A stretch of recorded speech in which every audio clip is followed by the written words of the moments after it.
Welcome to my show, Confession of a Futurist with Sanjiv Goyal, where we bring mavericks, really some special people who are making the difference. We started this dialogue almost a year ago. Our global population is rising. It is expected to be 10 billion people. We are not too far from there. Another 20 years. How are we going to solve these problems which we currently have?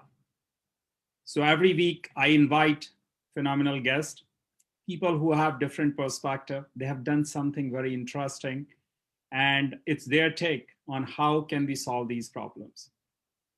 I have invited Michelle. She's a genius. She's an expert of crypto. She understands NFG. These are the new kind of currencies. And I thought it would be interesting to hear and understand how these newer kind of currencies going to solve some of the global economy problems we have, or is it creating more problems? So let's talk to her. Let's bring her and then talk to her more about how does she see the world going forward. Michelle, welcome to our show. Hello, thanks for having me. I'm really excited. So Michelle, I have a very simple question for you. Do you have a confession for our audience? Yes, I do. I was thinking about this show a little bit earlier, and I actually wrote a patent in 2014 and 15 on crypto alliances and a digital wallet that allows for interoperability between fiat and cryptocurrency. I've been thinking a lot about governance and DAOs and the way that organizations will be structured in the future.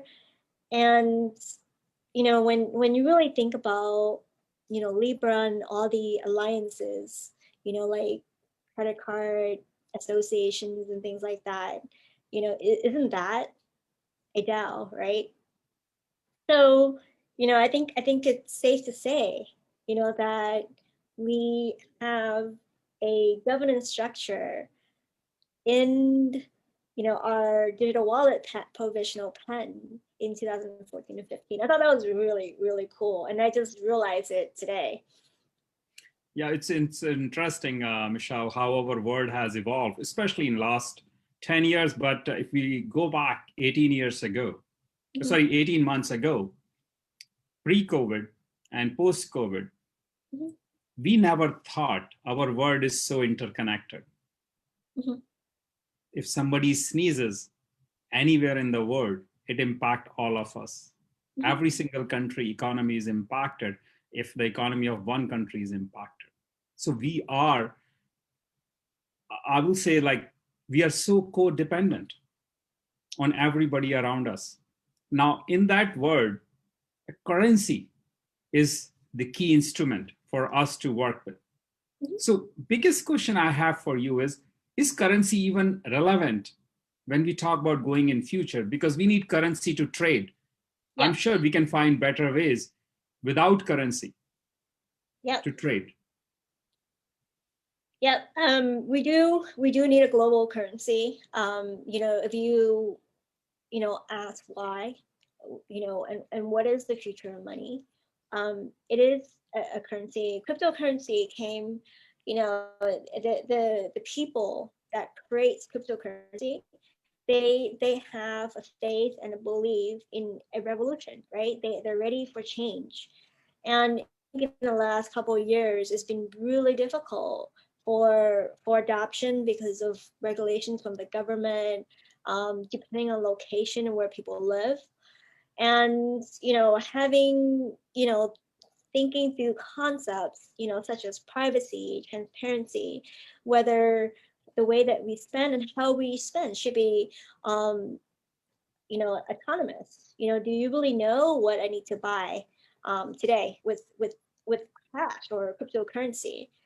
So I think those are some of the questions. And also I think blockchain is trustless, right? So um, I agree to do something, or perform a service for you, like say I create a logo, and after I'm done, I should get paid.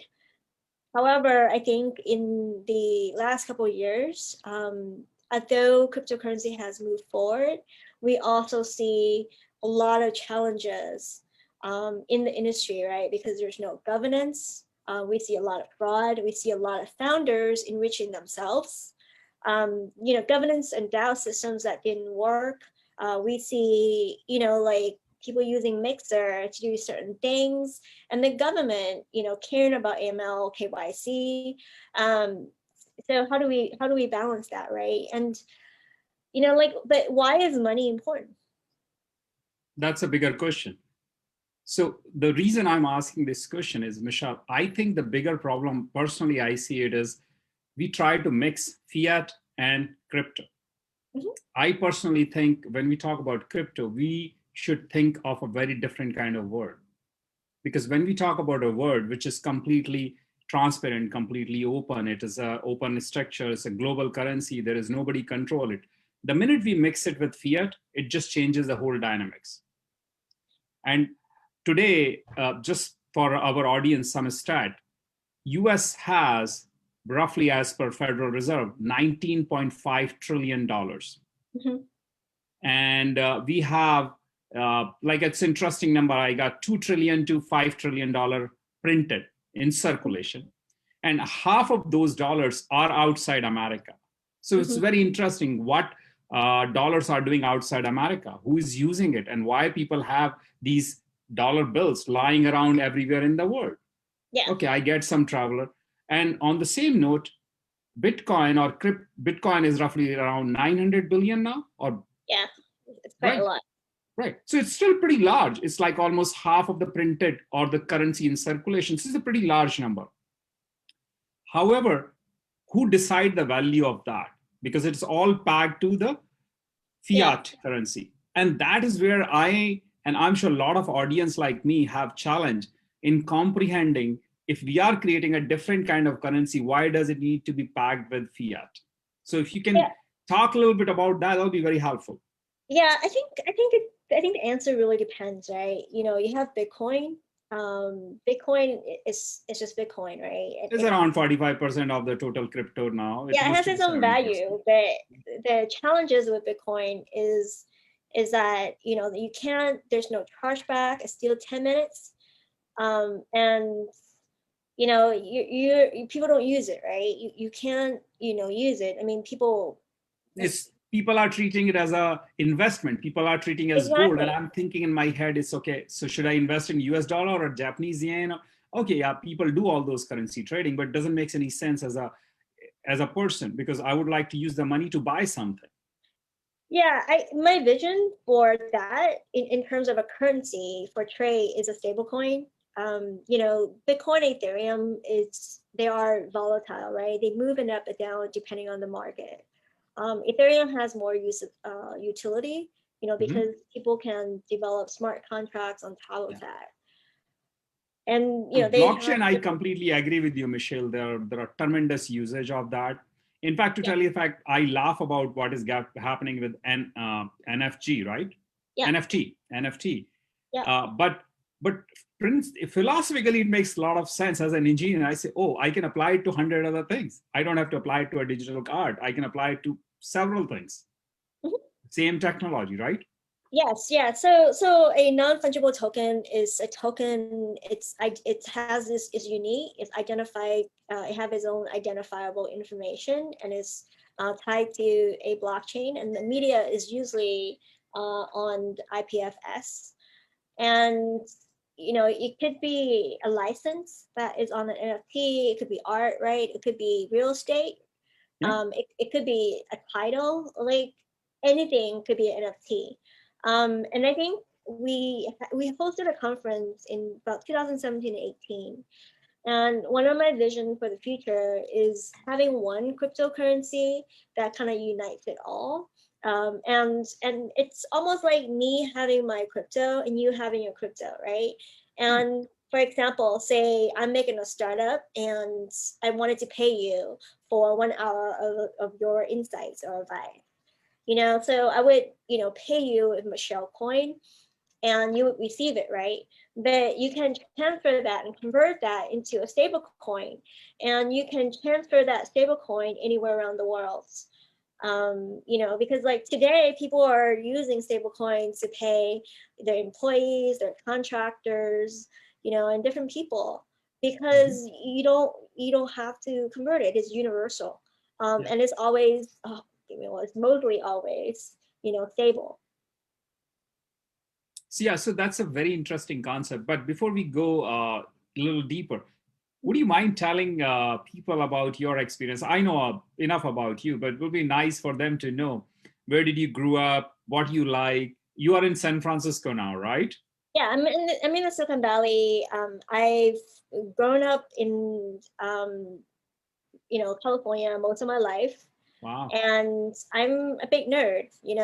I that didn't we really all know know. what steam was, until recently. I went to Berkeley. At Berkeley, I was the editor of a Asian American magazine called Slant. Nice. Also work at a database management company when I was in college, doing technical stuff as well. And then I went to law school. And while I was in law school, I worked at a few tech companies like Cisco, eBay, Samsung, Apple, and then a triple play company. And after that, like one of my goal or wish is like, oh, I want to work at one of these internet companies because I'm really passionate, and I can really tell you how nerdy I was. So when I was in law school, even though I couldn't take, a class like internet law or something, I would just buy the materials and I just read it, right? Like who does that? I I was about to say that. mean, that's Oh, super how nerdy. old are you? Who buys things now? You compared, right? I know. I mean, and I did an essay on open source when I was in law school. I did an essay on like carriers liability, like and discussing the right to moderate your content. Like even before all these like requirements with Facebook. Yeah. So like that's how nerdy I was, and then after that, I was at PayPal for 6 years, and at PayPal I was just working So how at. you got into this crypto, Bitcoin, NFT? Why? I'm just curious why you got into all that. Yeah, PayPal is money, right? So Okay. the vision of PayPal is peer to peer, right? So I can beam money to you with my Palm Hmm. Pilot. That was the original vision of PayPal. And really Yes. think about it, it's the same. So I was working on all the most of the PayPal transaction, right? I was doing the Zong deal, Bill Me Later, Where app with publishing, and also the merchant deals at PayPal, right? And we see different kinds of waves. Digital goods, you have point of sales, you have widgets, and then you have mobile. I work with tons and tons of different merchants. Nice. And so So that's any payment. interesting story of the integration with the merchant where you had like, oh wow, this is interesting. People use currency this way too, or the transaction, financial transaction in this way or this kind of mode. Interesting is, just really the Apple iPhone movement, right? Because I remember I did a lot of the text to give and text to send like deals on your phone, like using short codes. And I remember saying, I was just like, oh, why can't we do that in the United States? And Yeah. this is before iPhone, right? So it's like super, super early. And like people were like, yeah, I think Asia is like really, really early, but we're still in the States, we're still catching up. Yeah, And we then are so mature. yeah, We and know then everything. Apple basically opened up its platform, and then people are developing apps on Apple. So for me, and also I think Zanga was 2 years old, and it outperformed eBay as a PayPal merchant At that time. at that time. Yes, Yeah, yes. CEO is former CEO is a good friend. So Yes, it's very interesting. at that Mhm. time, that is amazing. That is Yeah. amazing. So you can like, cause like when you really understand that, like Second Life, Zanga doing really well with digital goods, then you really see the transition between that into digital money, into digital art. digital metaverses, right? Exactly. So that's my question. I'm glad you brought it up. So we are talking about multiverse now. We are all going to Venus, I hope, in our lifetime. Well, at least I'm sure we'll get to moon, if not Venus. I want to go to And Moon. I'll be happy with that, or space. So now the boundaries are changing. Mhm, Now it's going to be about planet, not about countries. mhm. Not exactly, but yes, partially. Yeah, So we partially. are going, you and me, and our next generation is going to live in a very different world. Mhm. So, what is your vision of money? What do you think that, because in reality, money was invented so we can transact easily, right? I Mhm. want to buy a cup. Now, you have something interesting for me or not? Maybe not. Then I say, okay, but I can't give you this cup because you have nothing. Mhm. Now, with this NFT, we realize we can create these interesting instrument Mhm. which can be used everywhere, or it can have a marketplace of its own, or it can have a value of its own. Yeah, yeah. I think I think money, like, because we're talking about just the commodity of money, and we can talk about the energy of money, right? And then if I think blockchain and cryptocurrency has is the key where it's legitimate. We can use it to buy things and do different things with it and transact. Mhm. Um, so I think with NFT, I'm an artist and I purchase other people's NFT and people buy my art and I can convert that into cash. So NFTs and tokens, they are real. They're not fake money. Like people can receive a stable coin, they can convert it into USD, Fiat or whatever. Yeah. or fiat, yeah. So, and then we have to think about just not just NFT, but also decentralized finance, which is open finance, right? Mhm. So, you have $1, but beyond that dollar, you can stake it, you can farm it, and you can earn interest with your money. Those are all decentralized. So you have more, even though that they could be in some centralized places. So you can do different things with your money, right? That I think traditional finances would not provide, because then you would need to sign up for an account, you need to get approval. But now you don't. You manage your own wallet, and you basically could decide to stake whatever coins that you want, and you have a lot of choices. Mhm.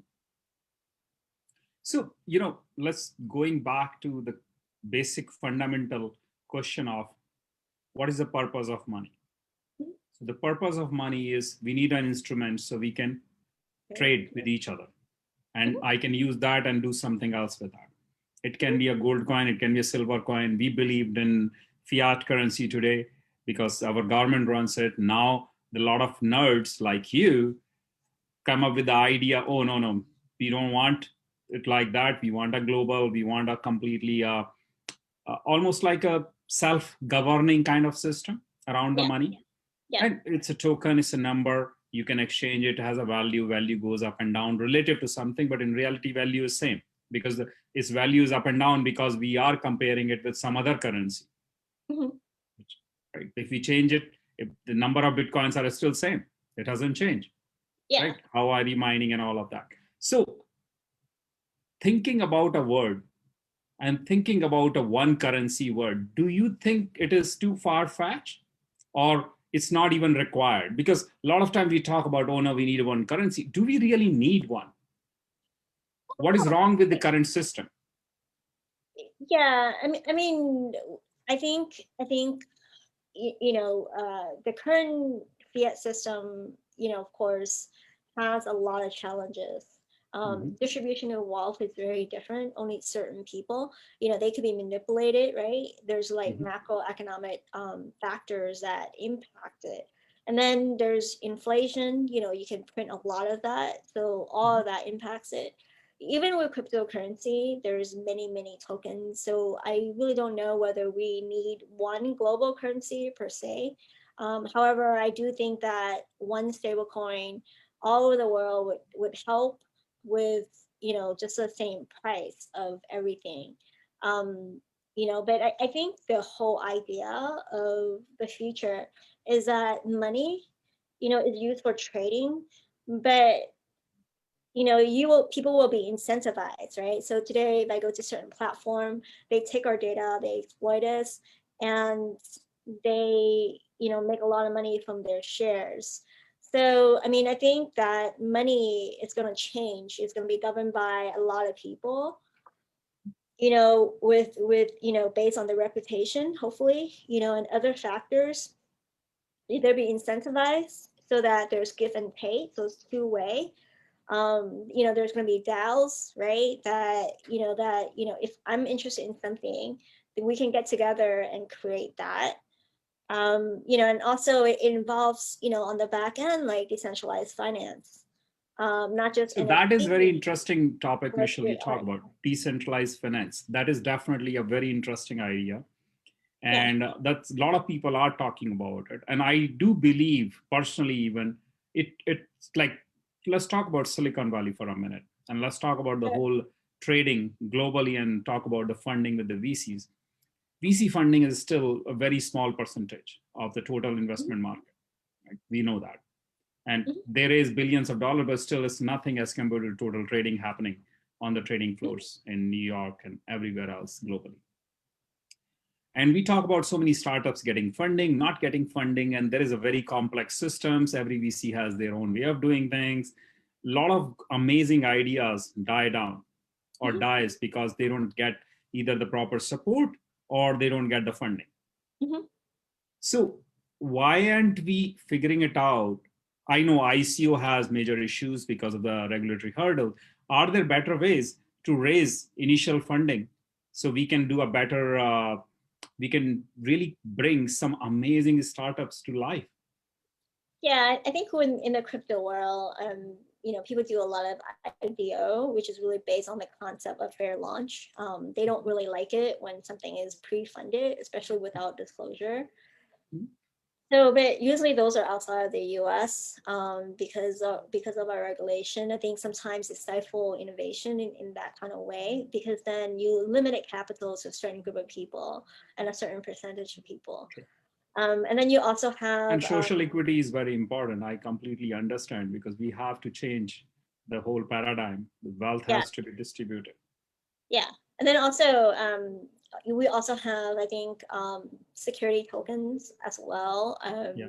Like, so you can, under like regulation CF, and this is not legal advice, you can, raise up to a certain amount of money with token, but those required just some upfront costs, and you have to hire an attorney, and they usually charge, you know, a large amount of Yeah, money to true. be compliant with SEC, right? So, So, you Michelle, know, I think our audience would like to know more about what can they do and what should they do. And most of my our audience are from Silicon Valley. What do you recommend them doing to so they can even understand where our world is going and how should they look at the money? yeah, I think if you're just beginning to learn about money, and the digitalization of money, I would read the Bitcoin white paper, because the basic concept is really peer to peer. I can send money to you without a lot of intermediaries, whether the clearinghouse or the bank. Mhm. It's just really directly, and it's just a lot easier. I think So, that it's a paradigm, right? I think so it's still, removing the middleman. What you're saying yeah, is pretty much you remove the middleman because today we have to use bank, we have to use 100 other systems, whether it's Visa, Mastercard, there are some network we have to use to transact. How do we eliminate that digitally? but it's not just the middleman, right? You have to balance privacy. How do you unite the world? And how do you define trust, and what is trustness, right? And then, like, what is your governance system? If you have a token system, Mhm. so like when you have different companies and you have shares, different people get to vote. For blockchain, because you have tokens from day one, how are they structured, so that power is not concentrated in one person? Sure. So it's not just about peer to peer. It's a it's just really playing with different ideas and creating a world that you think, is better than yesterday. That's awesome, Michelle. I really enjoy our conversation. Do you have any advice for our audience or last minute thought? Yeah, start reading it, and this is not investing advice. If you're new to cryptocurrency, I would, and if you're in the US, I would, basically get a Coinbase account. um, Crypto is fractionalized, so you don't have to buy the entire thing, and it's also 24/7, so you can put in like $20 and kind of see how that goes. And don't freak out if the price goes down. It seems to be going up. Even though it goes up and down and up and down, it's still going up. So I would just kind of play around with it first with just a little bit, $20 or whatever you're comfortable with, and then kind of Just understand and learn. read about it. Basically, the idea you're saying is just learn before you get into that, and you have to wet your toes before that. Absolutely. So it's not a professional advice from Michelle or me. I personally don't invest in crypto, but I understand the concept. I'm a big fan, and I understand how the whole technology works. And Michelle, I can't thank you enough for being on our show. I would like to also thank Radio Zindagi for giving me this opportunity, and our sponsors, Droices, NTTVC, and IIT DAF. Thank and big thanks to all of our audience. Because of them, we have this show. Please do send us messages on LinkedIn, Facebook, Instagram, whatever network you are on. I'm Sanjiv Goyal. We'll be happy to hear your feedback and happy to respond to you. You can find her on Facebook and Instagram too. Michelle, thank you again for joining us. Thank you.